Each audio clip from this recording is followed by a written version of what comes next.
In this module, we will talk about laws of exponents and the number e.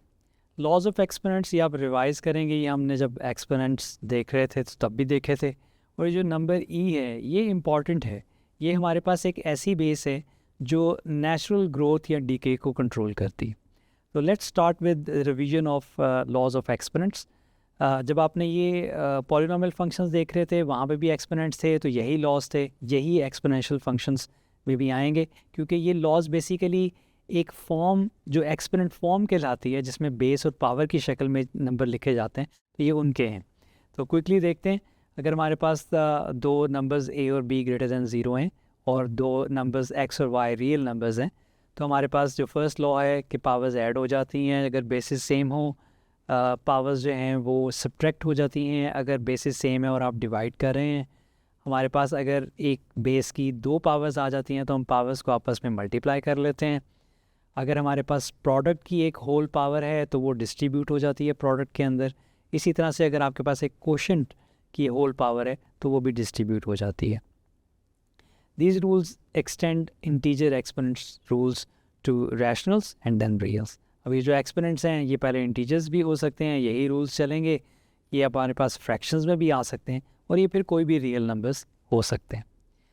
Foundations for simplification, ये जो rules हैं इनको हम use करते हैं जब हमारे पास एक्सपोनेंशियल फंक्शंस आते हैं, उनकी सिंप्लीफिकेशन के लिए हम इनको यूज़ करते हैं। और जब हम एक्सपोनेंशियल इक्वेशंस को सॉल्व करेंगे वहाँ पे भी ये यूज़ होंगे। तो एग्जांपल देख लेते हैं क्विकली।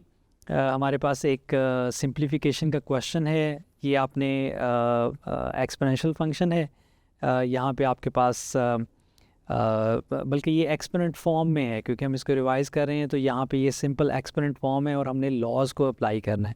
हम अलग-अलग न्यूमरेटर और डिनोमिनेटर को सॉल्व कर लेते हैं। आप पहले न्यूमरेटर को सॉल्व कर लें। ये जो पावर 3 है ये डिस्ट्रीब्यूट हो जाएगी, प्रोडक्ट में 2 की भी हो जाएगी और जो दूसरी टर्म है उसकी भी हो जाएगी। सिंप्लीफाई करें, आपके पास 8x² आता है। इसी तरह से आप डिनोमिनेटर को लें और वहाँ पे भी जो स्क्वेयर्ड पावर है उसको डिस्ट्रीब्यूट कर लें 4 पे भी और बाकी टर्म पे भी। तो जो पावर्स हैं वो आपस में मल्टीप्लाई हो जाएंगी। -1/3 टाइम्स 2 वो -2/3 बन जाएगा और 4 का स्क्वेयर्ड 16 है, तो आपके पास डिनोमिनेटर सिंप्लीफाई होके ये आ जाता है।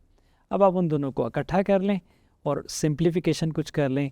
जो सेम बेसिस वाली टर्म है उनको हम इकट्ठा कर लेते हैं और उनकी पावर्स सिंप्लीफाई हो जाती हैं, या ऐड होंगी या सब्ट्रैक्ट होंगी, तो आपके पास फाइनल इसका आंसर आ जाता है। ये हमने कुछ रिवाइज़ किया लॉज ऑफ एक्सपोनेंट्स को और देखा कि वो कैसे हमारा जो तरीक़ेकार है किसी एक्सपोनेंशियल फंक्शन को या एक्सपोनेंट फॉर्म के क्वेश्चन को सॉल्व करने का, उसको ईजी कर देते हैं।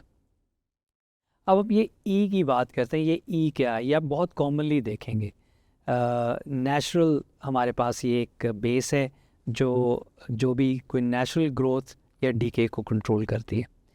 अगर हम एक कंपाउंडिंग इंटरेस्ट का फॉर्मूला लें, कंपाउंडिंग इंटरेस्ट का मतलब ये है कि जब आप किसी जगह पे कुछ पैसे इन्वेस्ट करते हैं तो वो आपके पास जो भी आपको इंटरेस्ट मिलता है वो हर दफ़ा आपके जो प्रिंसिपल अमाउंट है उसका पार्ट बन जाता है और फिर अगली दफ़ा आपका जो इंटरेस्ट है वो उस पर बनता है। तो ये हमारे पास कंपाउंडिंग इंटरेस्ट है, ये उसका फॉर्मूला है। ए आपके पास जो आपको अमाउंट मिलेगी आफ्टर टाइम टी, पी यहाँ पे आपके पास इनिशियल इन्वेस्टमेंट है प्रिंसिपल अमाउंट, आर यहाँ पे जो आपको रेट दिया जाएगा, जिस भी आप कंपनी में इन्वेस्ट कर रहे हैं वो आपको रेट देगी, तो यहाँ पे आर होगा आपके पास। एन यहाँ पे जो है वो नंबर ऑफ़ कंपाउंडिंग है, इस साल में एक दफ़ा भी हो सकती है, इस साल में 2 दफ़ा भी हो सकती है। अगर क्वार्टरली हो रही है तो n 4 हो जाएगा और टी जो है यहाँ पे टाइम है। तो जब n इन्फिनिटी को अप्रोच करेगा, जिसको हम कंटिन्यूस कंपाउंडिंग कहते हैं, तो आप देखेंगे जो इसके रिज़ल्ट्स आएंगे वो एक स्पेसिफिक बेस की पावर से मिल रहे होंगे और वो जो बेस है वो हमारे पास ई कहलाती है। इसको हम शॉर्टली लिख लेते हैं, इसी जो कंपाउंडिंग इंटरेस्ट फार्मूला को, a of t equals to p times e raise to power rt। तो वो जो आपके पास 1 + r/n raise to power n था उसको रिप्लेस कर लिया है e raise to power rt ने। The base of natural growth is e here. इसको हम डिफ़ाइन किस तरह से करते हैं, ये हमारे पास 1 + 1/m और उसकी अगर होल पावर m है और m इन्फिनिटी को अप्रोच कर रहा है, तो हमारे पास जो यहाँ पे बेस बनेगी, जो नंबर इसको कंट्रोल कर रहा होगा, इसको आप m को इंक्रीज़ करते जाएं तो आपको जो नंबर्स मिलेंगे वो आप देखेंगे कि इस स्पेसिफिक बेस की पावर को इंक्रीज़ करें तो सेम नंबर्स रहेंगे। तो ये आपके पास ई की वैल्यू है। ये इररेशनल नंबर है क्योंकि ये नॉन रिपीटिंग और नॉन टर्मिनेटिंग डेसिमल है। E is irrational and appears universally in growth and decay. हम कुछ एग्जांपल्स देखते हैं। सबसे पहले वही जो कंटिन्यूस कंपाउंडिंग की एग्जांपल देखते हैं। हमारे पास इनिशियल इन्वेस्टमेंट है 500 और जो रेट ऑफ इंटरेस्ट है वो 5.5% है और कंटिन्यूसली कंपाउंडेड है। अब क्योंकि कंटिन्यूसली कंपाउंडेड है तो हम उसका जो एक्सपोनेंशियल जो ई का फॉर्मूला है वो हम उसको यूज़ करते हैं। तो हमारे पास 500 times e raise to power r times t आ जाएगा। आर आपने यहाँ पे डेसिमल में लिखना है। ये जो 5.5 है ये परसेंट है, ये ओवर 100 हो जाएगा तो आपके पास 0.055 आ जाएगा। अब आप किसी भी टाइम पे जो है वो अपना कि आपकी कितनी अमाउंट बन गई है वो निकाल सकते हैं। आफ्टर 10 ईयर्स आपके पास इतनी अमाउंट बन जाती है, आफ्टर 20 ईयर्स आपके पास इतनी अमाउंट बन जाती है। अगर आप ये देखना चाहें कि आपकी अमाउंट डबल कितने टाइम में होगी तो इस दफ़ा आपको ए की वैल्यू पता है कि ए की वैल्यू आपकी डबल हो गई है और आपने टी निकालना है। तो फिर हमारे पास जो इक्वेशन बनती है वो ये बनती है और उसमें से फिर हम टाइम को निकालते हैं यूजिंग लॉगरिथमिक फंक्शंस, ये जिनको हमने अभी पढ़ेंगे तो आपको आइडिया हो जाएगा कि किस तरह से ये हम लॉगरिथमिक फंक्शंस को यूज़ करते हैं एक्सपोनेंशियल्स को के इन्वर्स के तौर पे। एक एग्जांपल जो है वो हम डीके की ले लेते हैं। रेडियो एक्टिव सब्सटेंस है। रेडियो एक्टिव सब्सटेंस टाइम के साथ कम होते जाते हैं, इनकी जो क्वांटिटी है ये डिके होते हैं। तो फॉर एग्जांपल हमारे पास N of T equals to N naught e raised to power minus K T है। एन जो है वो amount of substance at time T हो जाएगा N of T. N naught जो इनिशियली जब आपने एक्सपेरिमेंट शुरू किया तो वो उस वक्त की उसकी क्वांटिटी है और के यहाँ पे हमारे पास जो डी के कॉन्स्टेंट है। ये जो भी सब्सटेंस की आप बात कर रहे हैं ये उसके लिए एक स्पेसिफिक के की वैल्यू रहेगी।